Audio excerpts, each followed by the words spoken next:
I see trees of green, red roses too. I see them blue. Welcome to Childhood Cancer Talk Radio, powered by Jack's Angels, where we talk about your experiences, advocacy news, research, and today's heroes for kids. We are here to bring hope to the unthinkable but real experience of a child diagnosed with cancer. Jack's Angels advocacy mission is to provide a voice for children with cancer to effect change for a more hopeful future for those to come. Childhood Cancer Talk Radio starts right now. Here is your host, Janet Demeter. Hello, everyone. Welcome again to Childhood Cancer Talk Radio, where kids come first for the cure on TogiNet.com.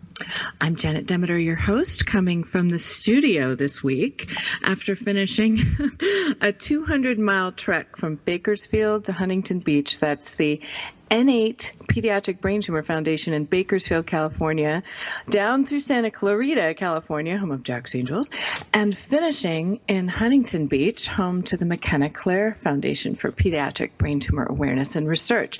And of course, each of these foundations were inspired by children who passed away to DIPG, diffuse intrinsic pontine glioma, perhaps one of the deadliest malignancies. And so the reason for our focus on this run that we did is the fact that we have May, or Brain Tumor Awareness Month, around the corner here, and we're doing our best to raise awareness for HRES 586, a House of Representatives awareness resolution for DIPG.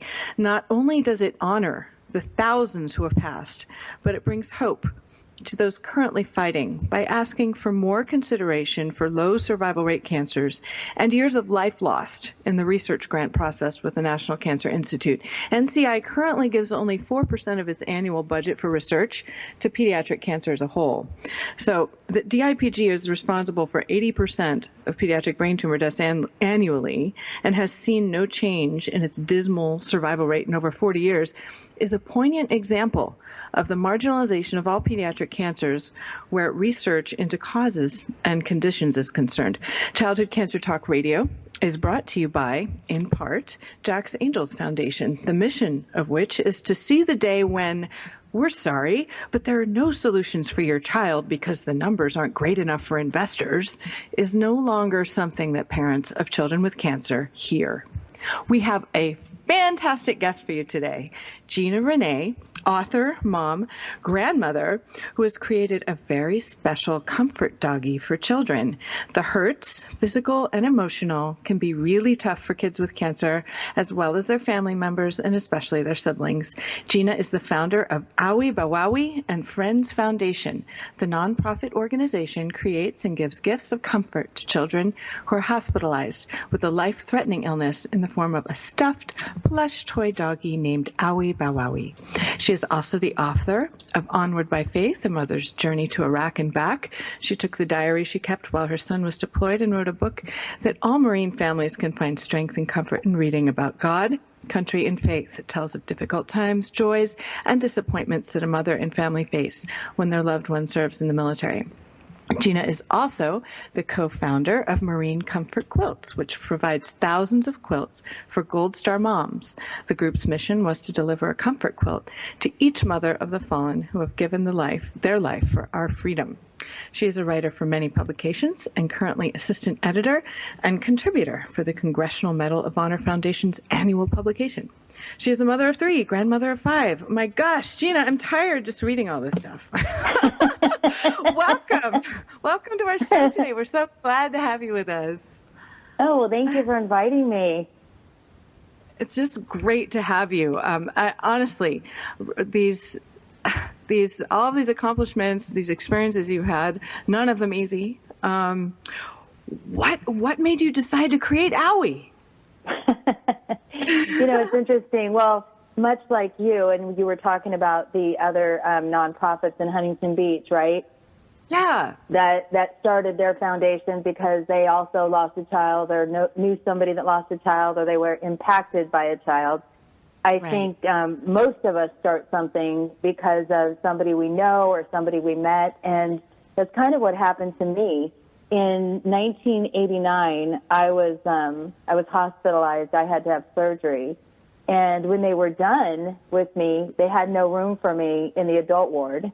So they asked if I would, mind being put into the pediatric ward. I was like, I don't care. I wasn't, I just wanted to get well. And I was like, of course. And at the time I had 3 small children. So, I was pleased. And so I was wheeled into this room, and I was to the furthest side of the room. And there happened to be a little girl that was in the bed, next to me.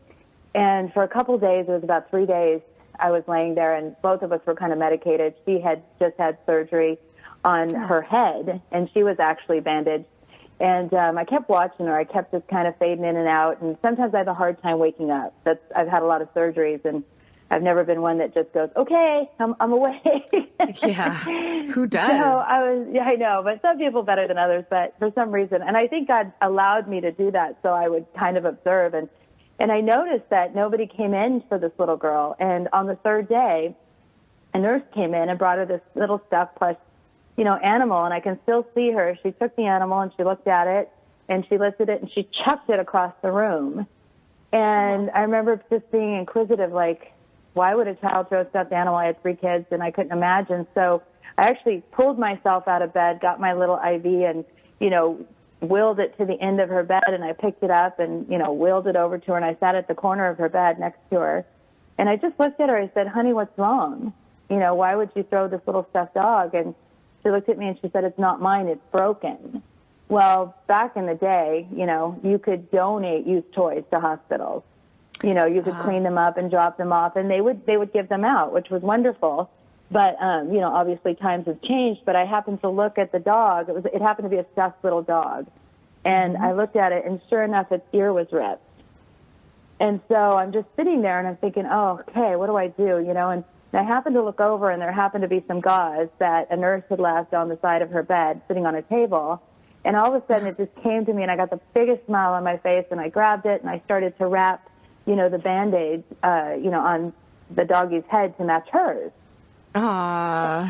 And it was great. And I said, honey, it's not broken. He's got an Owie like you. It's your Owie BowWowie. And the minute I said it, her eyes lit up and my eyes lit up. And she took this thing and she just related to it. And she was holding it and, she was playing with it. And, as time went on, I'd watch her. She'd wrap the bandage. She'd unwrap the bandage, things like that. But in the afternoon, when the nurse came in, the same nurse that had brought her that stuffed toy, I called her over, to my side of the bed, and I said, can you please tell me about this little girl? And she said, well, she's a ward of the state. And I said, what do you mean? I said, the first question I asked her is, where's her mother? Or where's her father? Or where's somebody? Why is this little girl here? I've never experienced that. And that's when she explained to me that she was a ward of the state and that she actually had brain cancer and she had just gone through surgery. And that was my first awakening to a child being, in the hospital alone. And fortunately, it wasn't my last hospital stay. So every time I go back to the hospital, when I was done getting, the work on me, I'd kind of ask to hang out with the kids. Yeah. And it was through that experience that I just decided to create Owie. And then, of course, you start talking to the doctors and the nurses, and it took me, I know, quite a while to get all my facts, but I was kind of blown away when I learned that over 20 million kids a year are diagnosed with a life-threatening illness, and 8 million children don't have visitors. They're so brought into the hospital. It is. And, a lot of them are there because of their parents. It's just, anyways, so that's why I designed Owie. My hope was to give them, when you combine cognitive wellness with, medical, I'm hoping to help heal the whole child, because sometimes, when you've been there, there's so many strangers that come into your room, you're being poked, you're being prodded, it's a fearful experience. It's nothing a child loves to experience. So when you give them a gift of comfort, I've seen, I see how it changes. So basically that's why I do Owie. The thought of a child, being sick with thinking that they're forgotten, it's not going to work with me. So yes. Well, no, that's so this so is my important. life mission. Yeah. We had a few shows ago, we had the Maddie Miracle Foundation here. They're based in Washington, D.C., and their whole cause is, for there to be some sort of standards of psychosocial care for the kids, because they go through so much psychologically. And so what you noticed was, that there are huge gaps, right? There are huge gaps in that. And my gosh! Owie, well, when I first started this, I couldn't give him away. I mean, I had to. Finally, Loma Linda Hospital took them, and they did it on a research. It was like, okay, we'll take these, and we want to see if it makes a difference, with the children. Which I love them for that, because they knew it, but they had to go in a certain way. Because number one, these, always they cost somebody, right? Because they're an actual tangible product. So, I've always done it on a donor situation, but for a hospital, for me to go into a hospital and say, a child needs a gift of comfort, well, where's that money going to come from? Because then I understand it. They don't want to take, any monies away from the medical profession, which we need that too. We need that, tremendously. We need, cures for these children. So I understand that. But they're starting to find out now that there's a huge link between children, healing quicker and, and wanting to heal quicker when they're acknowledged, when they're given a gift of comfort. I always used to tell people it didn't matter if I gave a child a pen. If I came in with a pen and sat down and colored with them and crayoned with them and we drew beautiful pictures, their white cells would go up. You know what I mean? Like, it's just, I call it a moment of happiness. It's just a moment of happiness where they're not forgotten and they realize that somebody cares about them. And, they're not just kind of left in between, the doctors and the nurses and that kind of stuff. Now they have a great program, and I connect with them. They're called Child Life Specialists. And a lot of hospitals, a lot of people aren't aware of them, but they are doing a tremendous job with the emotional wellness of children, and I love them. So, well, friends, let's tell our friends to check out Owie at iloveowie.org on the web, or at Facebook /BowWowie, and the same on Twitter. We'll be back with Gina in just a few short minutes after these messages from our wonderful TogiNet sponsors.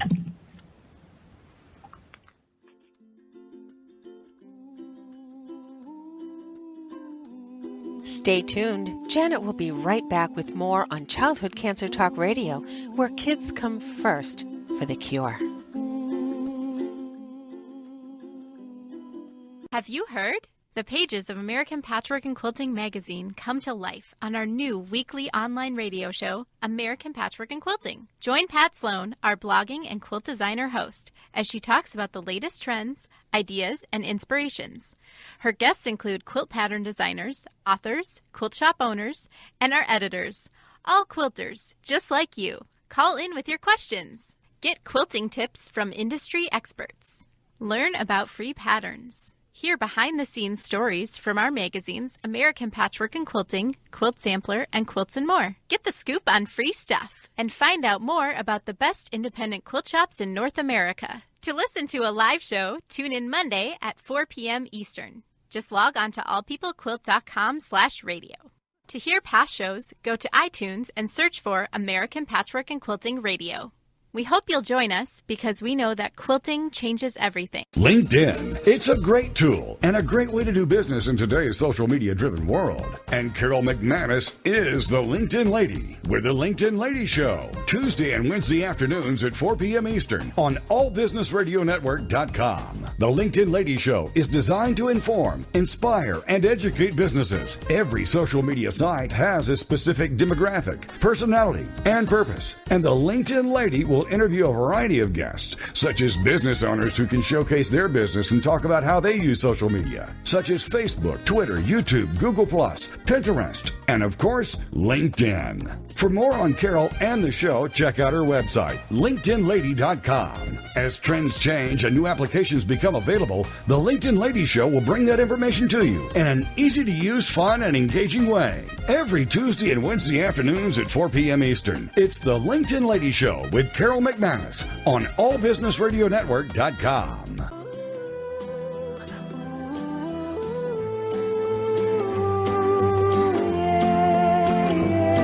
You'll always have my shoulder when you cry.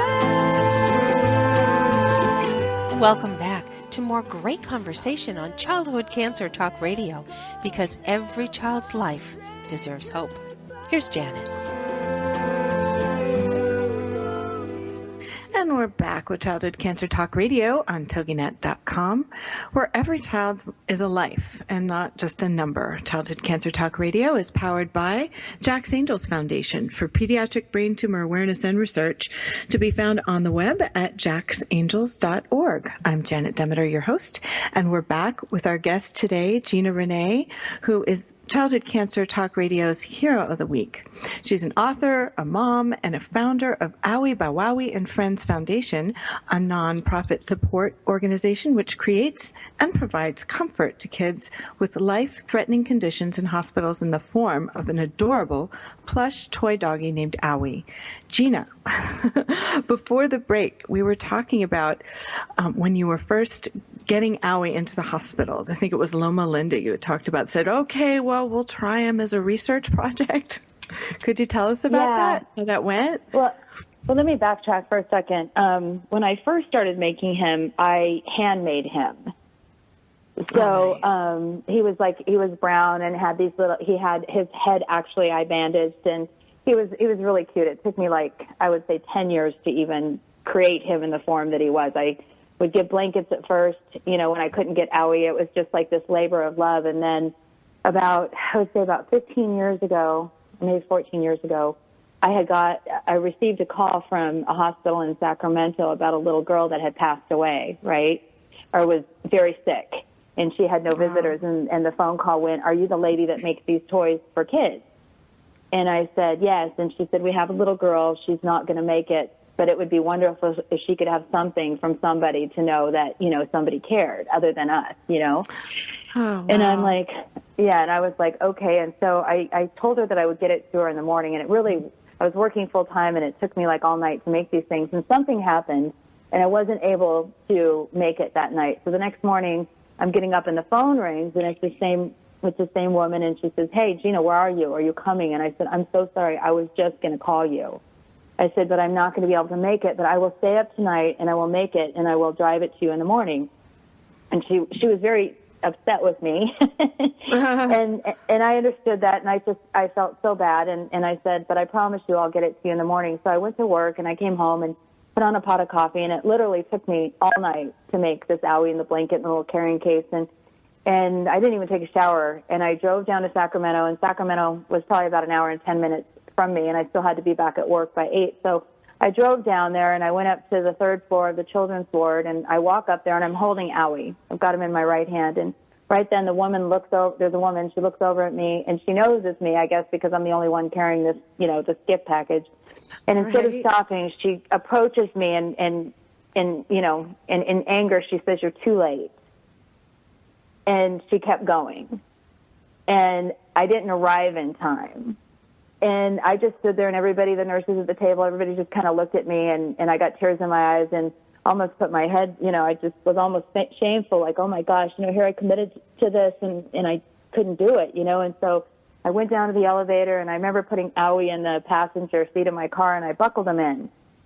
Mm-hmm. And that was the moment when I said, I'm never going to be late again, because there's so many kids, and I couldn't do that. I mean, if there was 2 million, 20 million kids a year and 8 million kids, and I had to work all day and stay up all night, right. It never would happen. And the interesting part was so many people came and said, Gina, if you put him in a form where he was manufactured and stuff, I would take them, and I would, the hospitals would want them. And so it took me about, I would say, a good 2.5 years, almost 3 years, to produce him in the form that he's, in now. He's been changed a few times. But by the time I got done, I was surprised to find out that wasn't the case. It wasn't like I could just take something to the hospital and drop it off and say, here, this is for a child. Because since the days of giving, they had to be burn tested. They had to be, sealed in bags. They had to be tested out by, the doctors. When I got to Loma Linda, I went to them, and they were so willing to work with me. And it was wonderful. And on Christmas Eve, we delivered 200 of them to all the children that were, hospitalized. But because I was an outsider, and it's the heightened flu season, I wasn't allowed in. So I wasn't allowed, right? I wasn't allowed to see the reaction of any of the children other than the responses of the hospital. And they loved him. In fact, they loved them so much that a doctor actually decided that she was going to design her own product and start giving them out, through the hospital. So while that was our one moment in Loma Linda Hospital, I was thrilled that it brought awareness, that people were starting to notice the difference. And one thing that it did do that I love is that children that were alone, that might have felt hesitant to talk to another child, like in a playroom or down the hallway, right? Mm-hmm. When they all were carrying their Owies, because they did, you can just hold on to his paws and walk through the hall, all of a sudden there was this commonality. Right. Each of these kids, these 200 kids at Christmas time, had this toy, right? Yeah. And so now all of a sudden this friendship's beginning because they're walking closer to each other. And one of the nurses was telling me that there was 2 little girls that wouldn't talk. They were in there for like a couple of weeks, and their moms kept trying to get them to, just kind of introduce each other. But when they had Owie, they kind of got, closer to each other, and they kind of lifted up their Owies and started playing with each other. Like their Owies started communicating with, for them. Well, yeah, and it's like when they're sitting there, it's just their difficulty that they have in common. And when you give them something fun, it's more fun to relate. Yeah, it kind of changes everything. So that was, my first experience of hearing about how it worked. And then I ended up over at CHLA, and that took me a good almost 2 years to get my foot in the door there. I'm not surprised. And then once he was received, it was amazing. It's the same kind of thing. They have to be very careful about what they're giving to the children. So it was just meeting after meeting with, different people. And then once we got in there, it was wonderful, except my problem there was they have over 1,000 children a month. Yeah. And so, to do that kind of delivery, I think our largest delivery was 303 in 1 week. That filled the whole hospital for a week. Wow. And, and that's when I said, okay, this is heart-wrenching because I can't finish this hospital. So I ended up going to Northridge Hospital because the kids in the hospital, there's fewer of them, and it was doable for us. And right. That's where I ended up partnering with Beth Welch. She's a child life specialist there, and she's just been amazing. She loves Owie, and she's really our spokesperson for him and what he does for him. But because of her, I was able to go into the hospital, and I was able to experience, giving these away from our donors, because it's not me, it's donors that give these. And I'll tell you, faces light up, mothers cry, they give you hugs, kids. I mean, it's amazing. We have a video actually on our website that shows an actual delivery at Northridge Hospital. Now, so if you go to the website, let everybody know where it is. It's at I love and then OWIE.org. And they go to what page?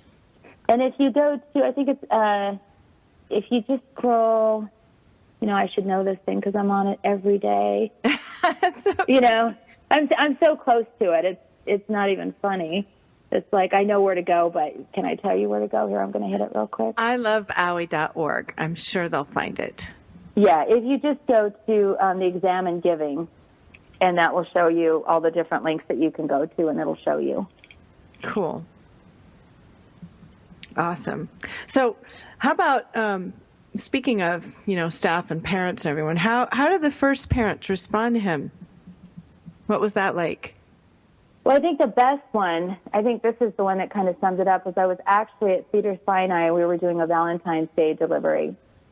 And there was this one room that Sandy, she's also the child life director over at the hospital, and so she was going with me, and we knocked on the door and we walked into this one room, and I'll never forget this room. It was very dark. There was a little boy. He was sitting in a wheelchair, and he had like a halo over him, and he was kind of he was in the middle of the room, but he was facing the wall. And then his mother was to the left of him looking out the window, and his father was to the right of him looking out the window.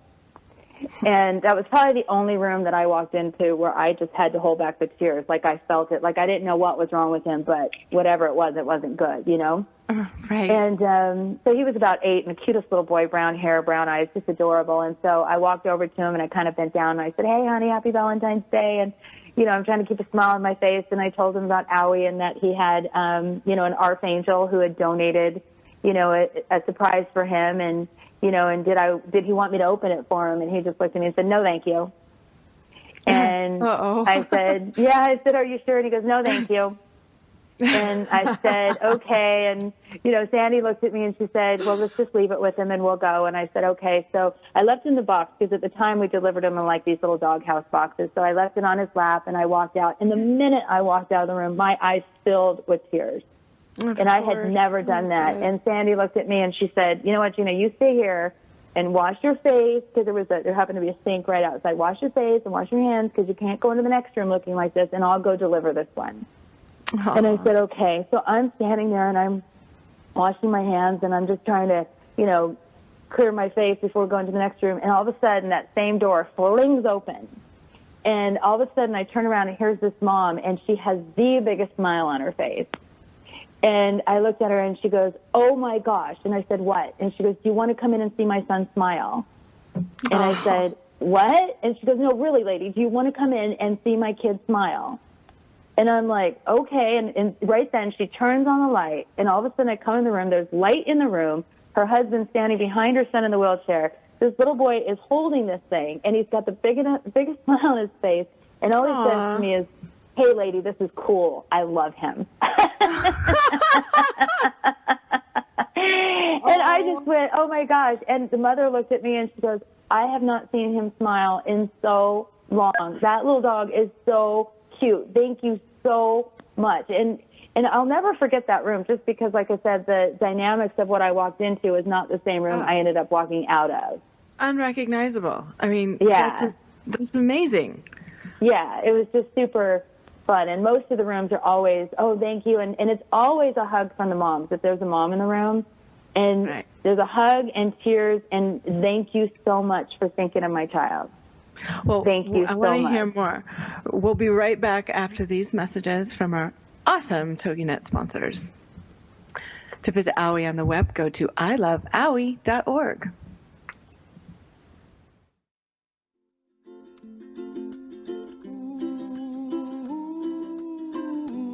Stay tuned. Janet will be right back with more on Childhood Cancer Talk Radio, where kids come first for the cure.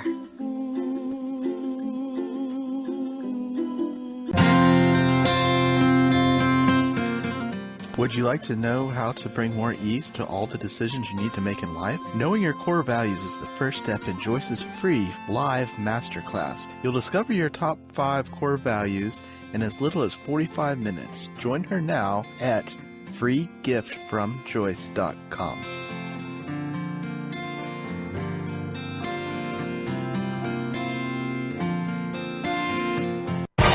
Congratulations on being the proud owner of an adorable, soft, cuddly, sweet-smelling, smiling, cooing, hungry, tired, gassy, screaming little bundle of joy.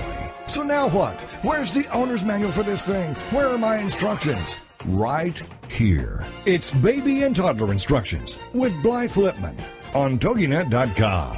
Infant care specialist Blythe Lipman has worked with babies for over 20 years and works extensively with new parents, providing workshops, in-home visits, tips, and daily phone calls to ease those frazzled nerves. With Baby and Toddler Instructions, you can get the advice you need on how to survive and enjoy your baby's first year. For more information on Blythe and how she can help you, go to babyinstructions.com. From 32 ways to stop a baby from crying, to 14 ways to get a baby to eat, and so much more. It's Baby and Toddler Instructions with Blythe Lipman on TogiNet.com.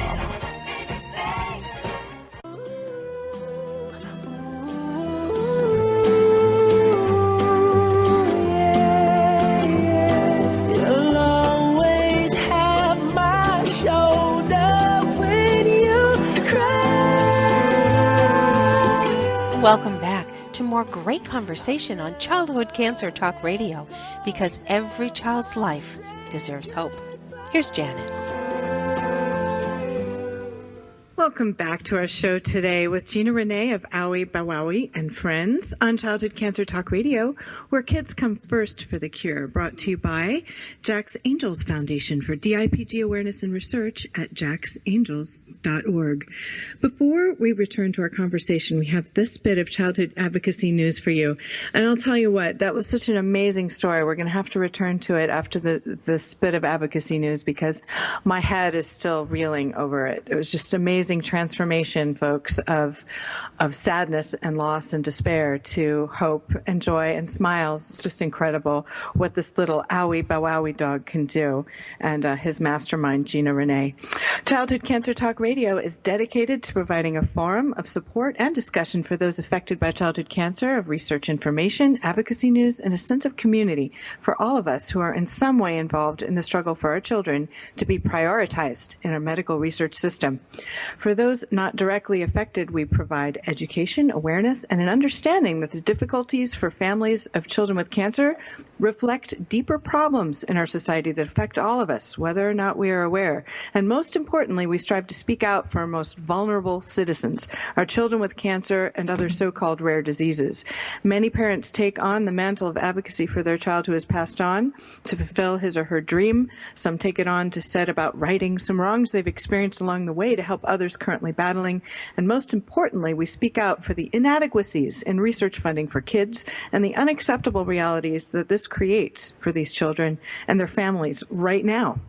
We repeat statistics about childhood cancer and the most deadly brain tumors and continue to combat misinformation and support clarity in the way we categorize and understand childhood cancer. For example, many do not know that cancer is the leading cause of death in children in the United States after accidents and injuries, and that only 4% of our tax dollars that are allotted for cancer research with the National Cancer Institute target pediatric cancer as a whole.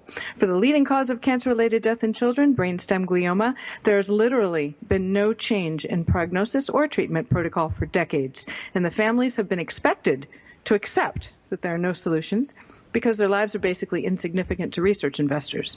The value of our children's lives in this equation is not afforded the priceless status that it deserves. No. Instead, we are forced to fight for this recognition for them, to fight for our children's lives, to fight for the future of our planet, because sometimes it seems no one else is.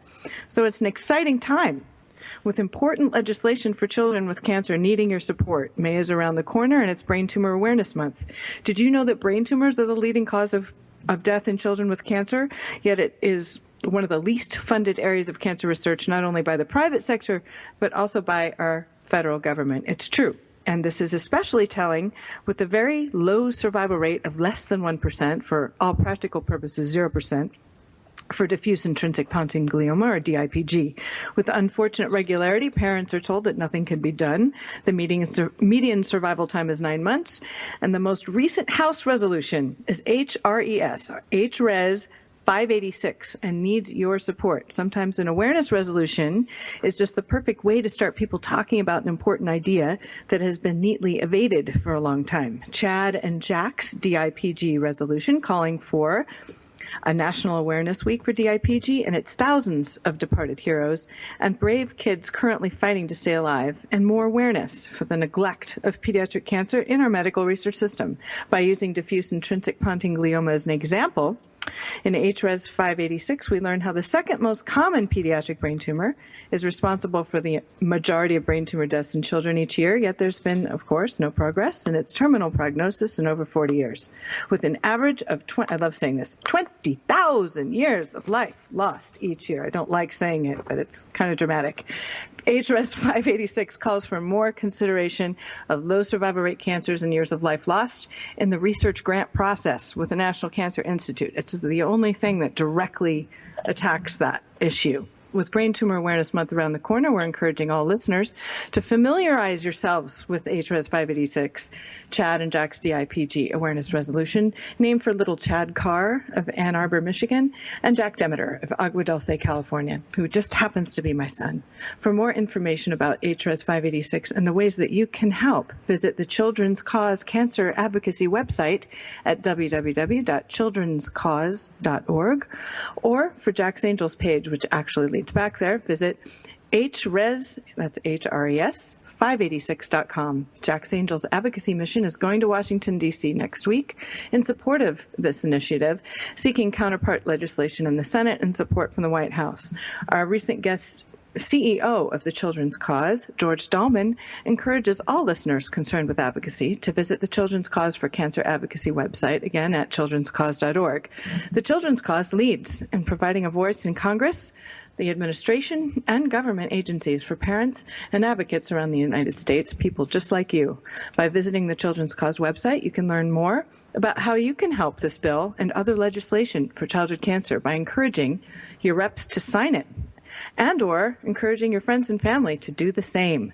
So, extremely important right now to the childhood cancer advocacy movement, and much better known than HRES 586, is the Childhood Cancer Survivorship, Treatment, Access, and Research Act, better known as the STAR Act, which would expand opportunities for research, improve efforts to identify and track childhood cancer incidents, enhance the quality of life for childhood cancer survivors, and ensure publicly accessible expanded access policies that provide hope for patients who have run out of options.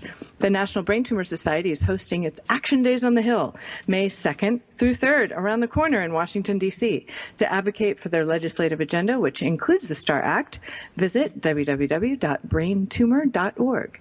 And the Alliance for Childhood Cancer will host this year's Childhood Cancer Action Days in D.C. also on May 16th and 17th, 2016. Visit the Alliance on Facebook or on the web at allianceforchildhoodcancer.org. That's allianceforchildhoodcancer.org.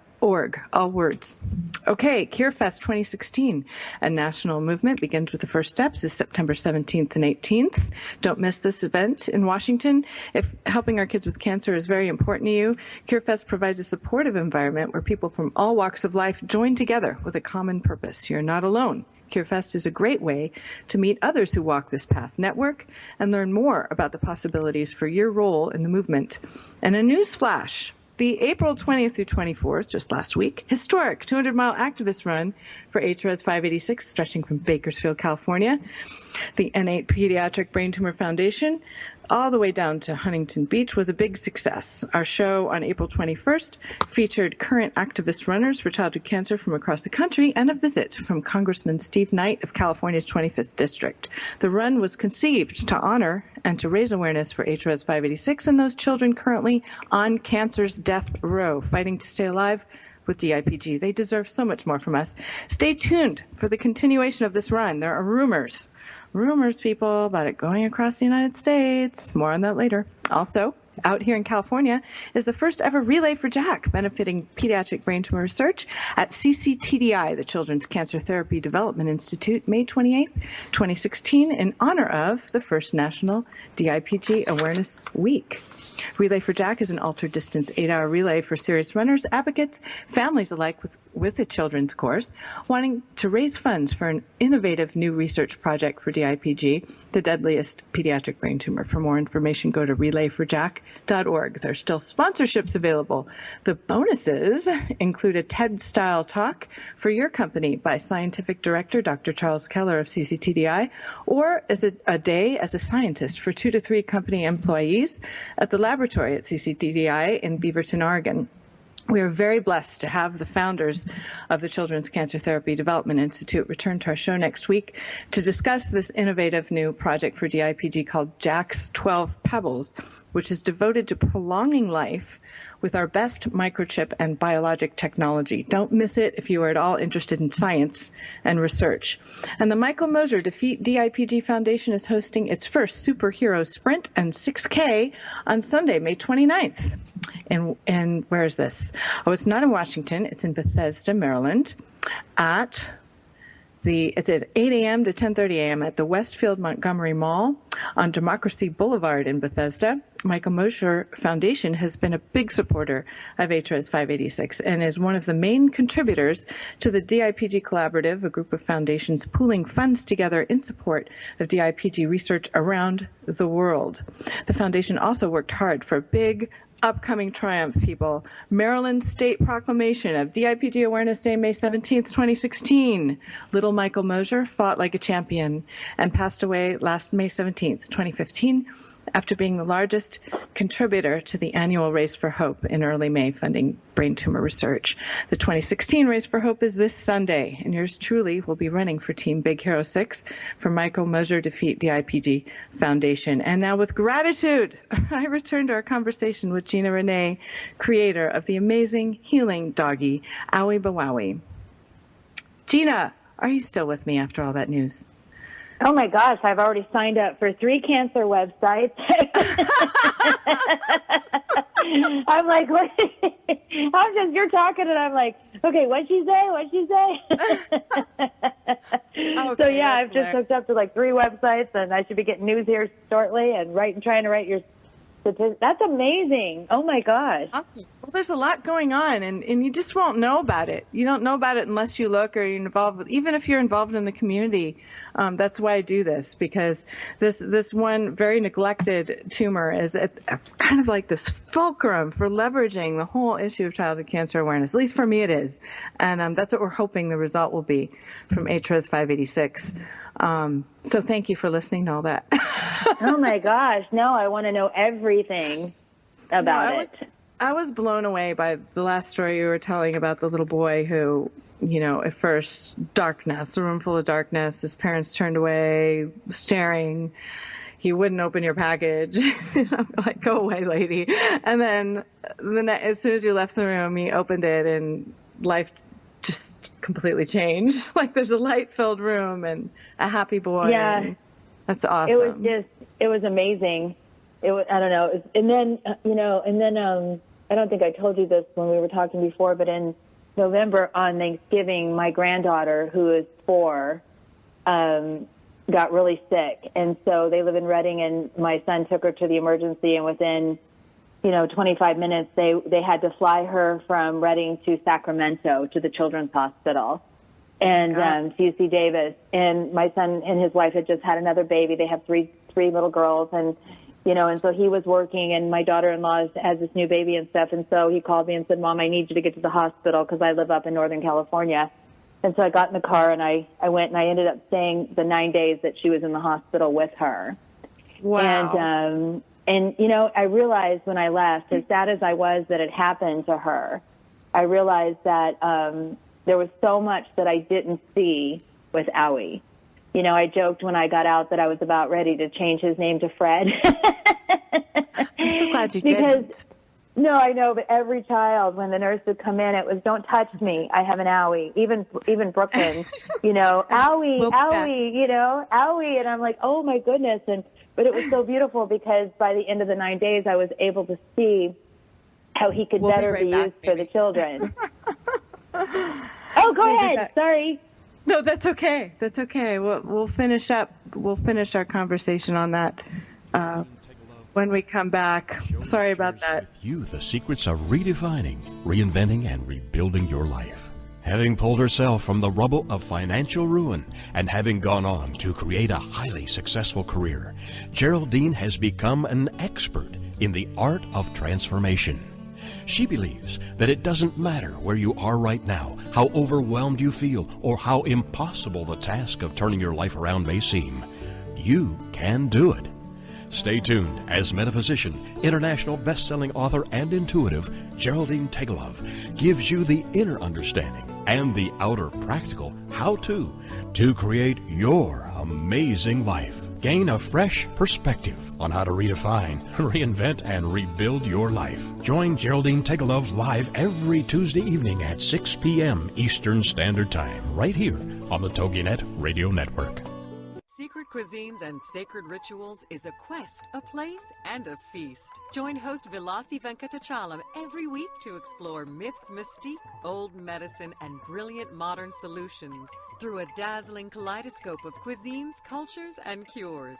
This is the place where tribes gather, strangers and familiars, to be memory keepers and makers of our evolving, enduring, evergreen, spoken legacy of wisdom and ingenuity. In Veloci's words, when we do old things in new ways and new things in old ways, we paint with an inspired palette, weave our own healing traditions, and become our own guru. Veloci is a troubadour of secret cuisines and sacred rituals.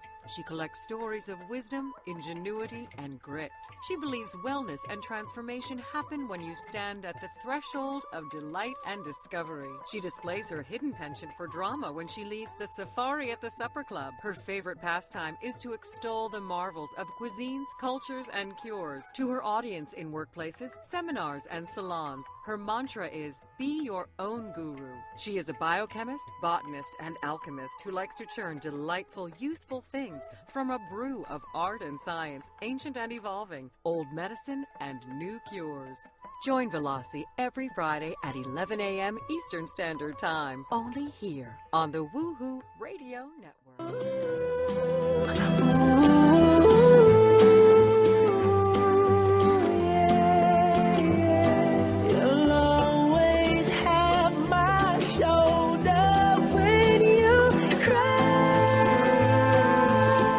Welcome back to more great conversation on Childhood Cancer Talk Radio, because every child's life deserves hope. Here's Janet. And welcome back once again to our special show with Owie BowWowie and Friends Foundation and his creator, Gina Renay. I'm Janet Demeter, your host for Childhood Cancer Talk Radio, where kids come first for the cure on TogiNet.com. So, Gina, we were having this discussion before the break, and so I need a little help here because my brain sometimes needs a little focus. You were telling us about the importance of really understanding on the inside what the experience of Owie BowWowie was for these kids, and you didn't know it until you got this call from was it your brother or brother-in-law? It was actually my son. Oh, your son. Sorry. Yeah, got the so call it was from my your son. Yeah, it was my son saying that my granddaughter had to be flown from Redding to Sacramento, California, because they were not equipped at the hospital to deal with, she had to have surgery to deal with the emergency surgery that she had to have. So they flew her, and so he wanted me to be able to meet them. And so, you know, I got in the car, and it ended up being a 9-day hospital stay after her surgery. And it was sad at first. At first I was really sad because here I was giving this toy, and you know, while I was giving them comfort, I think what I realized was there was so much more I could have been giving them.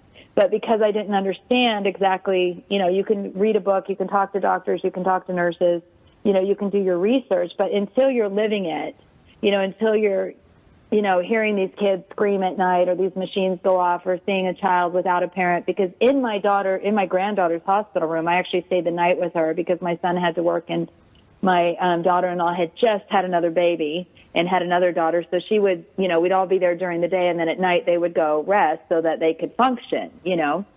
Oh. And so I would stay there, but there was a little boy that was brought in who had kidney failure, and I was blown away when I realized by, I would say, 4 hours after he was brought in the room that his mother wasn't there, that he didn't have anybody that came for him. So it was all of a sudden all these things that I've for the last 20 years been talking about. It was like every room I started to see how factual everything was. And, you know, and even with Owie, you know, he comes with a book, a blanket, a little carrying case. He has 2 bandages. One is removable. And what I started to see that was we could actually use him as a tool. You know, when my granddaughter was going to get a shot, we, you know, hooked her up and gave Owie a shot. You know, when she was going to get, you know, anything that she was going to do, we started letting her hold Owie, and, you know, we were doing it with them. And then they had, like, little charts and things that they were doing when they wanted the kids to do something. And I realized that it wasn't a coloring book, you know, that they needed in the hospital. They needed an inspirational book that dealt with them being in the hospital. So when I got out of there, I immediately called Beth Welch, and I said, Beth, who is a child life specialist at Northridge, I said, I need you. I need you to turn his book into, you know, a tool that these kids can use. So she's been working on that, and I'm so excited because it's going to be perfect. That's great. Yeah, so we're going to use it for the kids so they can, really get the most out of Owie while they're in the hospital. So I'm excited about that. When do you expect that to come out? I'm actually going to meet with her next week, and we're going to discuss it. But I'm surrounded by amazing child life specialists that want to help, amazing doctors, amazing nurses. So I'm hoping to get him completed in the next version in the next 6 months. Wow. Okay, so let's let our now. listeners know. Owie was kind of launched before and had a bit of a life, of a trajectory. Then we kind of pulled back for a while to regroup and to kind of refocus on what the goal was going to be here. And so now you're looking at kind of a new Owie Renaissance, right? Yeah. with a very a stronger focus and a bigger reach, and with a lot more support from different angles of the whole treating kids in hospitals and kids that are hurt, kids with cancer, whatnot. Sounds like you have a lot of people around you that are really wanting to help, which is great. I do, and we've been doing this. Owie actually turned 25 years old on January 5th this year. Wow. So he's kind of getting older, and he gets wiser as he gets older. Right, just like sometimes things take a while, and we've delivered over 5,000 Owies to hospitalized kids. So he's had a far reach. He's gone, from locally to all over the United States to across the country. And, so he's been successful for what he's been doing. But, I guess the more you learn and the more you're aware of, it would be shameful of me to not take it to the next level, to really help these kids, in a cognitive way, and, and even their parents. So I'm really excited to put all the amazing people that I met along the way, even you, I'm bringing you in. Yay, and, I love Owie. Yeah, and just, let him be used, for what he was intended, and that is to bring awareness and comfort, to these children. So I'm really excited. I'm really excited to see what transpires this next year. Well, especially with the area, and I'm in the childhood cancer awareness area, but I specialize in the brain tumors, and because May is next month and we're trying to get a DIPG awareness week, I've been talking a lot about that. These kids in particular, because I really liken DIPG to death row for kids with cancer, because there are no solutions for them. And something like this, that kind of accelerates and empowers the awareness movement can really see kids and families have to redefine what hope means to them with this particular disease, because there's no way out right now. Right. And whatever work we do to promote research is usually it's just hard. It's hard to get excitement about it. But there's some really cool research projects coming up. So I can just see with a little more press, a little more movement, and the power of Owie, that the redefinition of hope for these folks could really translate into, wow, a cure in sight in less than 50 years, because at the current rate, the way we fund or don't fund brain tumor research, and this is true pretty much around the world, and it's not just me saying this, I take this from experts, that the only thing that keeping us from finding a cure for these kids is money, period. And I believe that. It is. Here we stand, I'm glad that we're able to just drop $3 billion to help people at the border when they need it, or this overseas, and that's great. I'm glad we can do that. Why the heck can't we do it for our kids on death row? Why? That's my big question. I agree with you. I agree with you. And actually, yeah, I agree with you. And I have a question for you. You gave a statistic of 9 months. Yeah. Did you say that's a life expectancy after they've been diagnosed with it? After diagnosis with radiation treatment, yes. Now they're starting to, with this new thing they're doing at the UK in Bristol, they're starting to be able to extend life a little bit. because they're the only way you can really get chemotherapy in this tumor is to directly access the tumor. So basically it's two frontiers of science we're working on. We're working on accessing the brain with neurosurgery, accessing that remote center of the head place that's so dangerous and scary, right? That plus with the JAX 12 Pebbles, which we're going to talk about next week, is basically this crazy science technology where with microchips, they can test out the 12 best, most promising therapies and find the right combination, in a weekend sort of thing. Because usually when they're testing one drug after another, it takes time and there are all sorts of red tape protocols you have to go through to get on a trial. And before you know it, the child's gone. This basically everything we're doing right now is trying to speed up life expectancy while we're working so hard in biology trying to find an actual cure through causes and conditions, finding out what they are. So, yeah, it's exciting research, but at the same time, we're trying to get more people excited about it. Oh my gosh! Well, you have me, and you definitely have Owie, and I'm into this 100%. I mean, because I can't even imagine. And honestly, when you said 9 months, I actually got tears in my eyes because I thought to myself, that is exactly how much time it takes to give birth to that child. That's right. So I can't even imagine what it would be like for a mom to give birth and watch her child at the end of, you know what I'm saying? Like that just as a mom of 3 kids and 5 grandkids, and yeah, I can't even imagine. So yeah, we need to change that to, 10 million months. I mean, that's just unheard of. Like I said, I get hit up a lot of times, but I've never really, Well, there's really no excuse because the research has huge and broad implications and uses on so many different areas of science. So the excuse that it's not profitable to invest in the research is really stupid. I mean, it's become habit, I think, because that's just the way our system works. And until we start putting, as we the people talking to our Congress and saying, hey, there's some gaps here. We need to make some provisions and make certain areas of our government accountable to us because they're just not right now. It's not anyone's fault. It's just the way the system was devised and it's the way it is. So what can we do about it instead of, but people are always afraid of the finger pointing. And it's like, it's not about that. We just want a solution for these kids for crying out loud, Oh, absolutely. Absolutely. Well, since we've been talking, like I said, I'm ready. So count me. If it's just money you need, let's go get that money.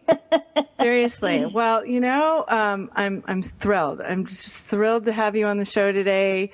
We're actually we're in our last minute, believe it or not. Yay! And, well, not yet. I want to just emphasize that we want you back. We want to know the progress on your project with Owie because we know he's going to have this big relaunch, which sounds really exciting. Yeah, I'm excited. Doggie. And we want to be part of it. So count us in. And well, thank you. Absolutely.